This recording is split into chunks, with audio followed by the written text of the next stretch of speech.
अगर आप ये जानना चाहते हैं कि आपके जीवन में शादी और रिश्ते इतने गहरे, इतने कठिन या इतने चैलेंजिंग क्यों हैं, तो इसका उत्तर आपकी ही कुंडली के दारा कारक ग्रह में छिपा होता है। अब दारा कारक ग्रह बताता है कि आपके जीवन में आने वाला जो जीवन साथी है, सिर्फ प्रेम या साथ देने के लिए नहीं आया, बल्कि आपके अधूरे कर्म को जगाने भी आया है।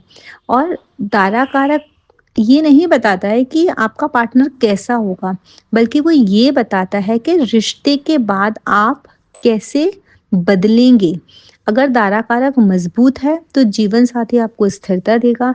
अगर दारा कारक पीड़ित है, तो वही रिश्ता आपकी सबसे बड़ी चुनौती बन जाता है। कई बार ऐसा भी देखा है मैंने कि व्यक्ति कहता है कि मैंने तो कुछ गलत किया ही नहीं, फिर भी रिश्ते क्यों टूट टूट रहे हैं या क्यों टूट गया है? क्योंकि तारा कारक का काम सुख देना ही नहीं होता है, बल्कि सत्य दिखाना होता है।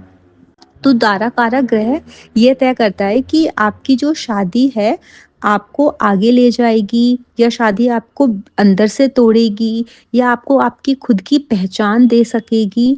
इसलिए जैमिनी ज्योतिष में कहा गया है कि दारा कारक को समझे बिना विवाह को समझना नामुमकिन है। अगर किसी की कुंडली में सूर्य दारा कारक है, मतलब लोएस्ट डिग्री प्लैनेट है, तो आप देखोगे कि अहंकार का कर्म आपका जुड़ा हुआ है। तारा कारक आपको बताता है आपके स्पाउस का कर्म किस तरीके से जुड़ा हुआ है, आपके जीवन साथी का कर्म किस तरीके से आपसे जुड़ा हुआ है।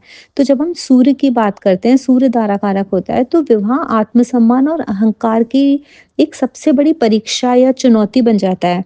ऐसे जातक के जीवन में जीवन साथी या तो बहुत प्रभावशाली मिलेगा या फिर बार-बार उस नेटिव के आत्मसम्मान को चुनौती देगा, चैलेंज करेगा।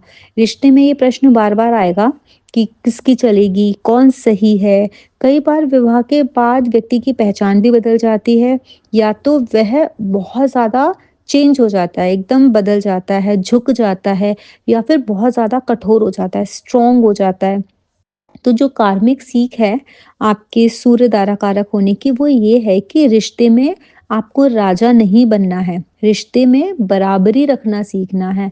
दोनों का, पति और पत्नी का रिश्ता जो है वो बराबरी का होना चाहिए, उसमें कोई राजा नहीं होना चाहिए, तभी आपका ये जो सूर्य दारा कारक है बैलेंस रहेगा।